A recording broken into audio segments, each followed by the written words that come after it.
Alright, so we think we have our add, or part of our add method working, and we should probably test it. So we need to figure out how to test this by creating a toString method so I can print out everything. So that way I can see that it's working. So public string toString, right? How can I print out this list to confirm that it's working? Well, what I need to do is print out the contents of the list. And so first thing I'm going to do, and that should basically look something like the format of, index 0 over here, the item at index 0, item 1, yeah, item 0, item 1, dot, dot, dot, dot, dot, dot, dot, item n minus 1 because there's n items, and that. So, right, that means I'm going to create a string output here, and we're going to create it will be equal to open bracket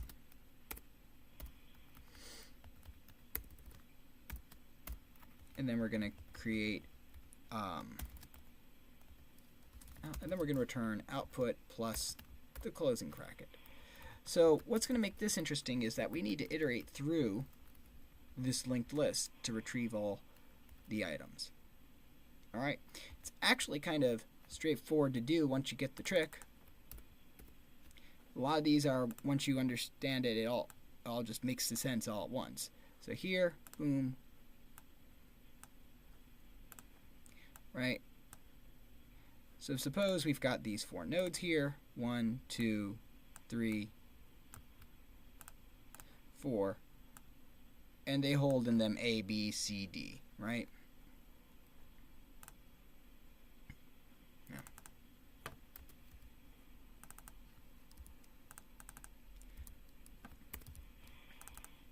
Okay, nothing too exotic. So how do I go through them and do that? How can I iterate through them? Well, unlike a linked list, I can't just hop around from index to index. I actually have to iterate through each of these manually. I have to go from one thing to the next thing, right? But each node has the way to get to the next item, and that's what I'm going to use.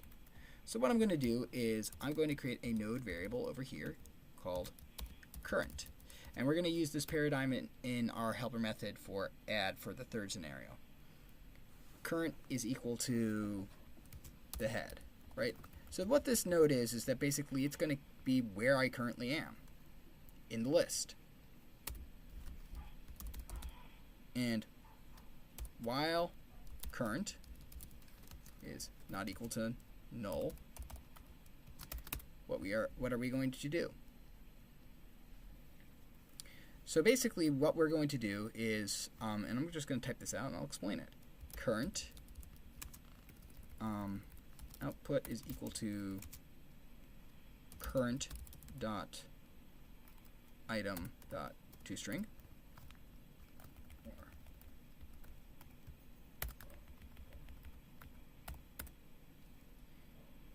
Current is equal to current dot next. Okay, that looks a bit complicated, right? I know from experience that this is where I think the class starts wondering, uh-oh. But we're going to see if this works, and then once it does, we'll explain it, right? We're doing very short videos here, right? Because I want you guys to go over that. Oh, okay, so it gives me BA, right? Add A at index 0, then add B at index 0, so B should come before A, but obviously what I need is a comma, right? You know what? I think I'm just going to cheat for right now, put in spaces, because I don't want to have to deal with the fence posting problem at the moment.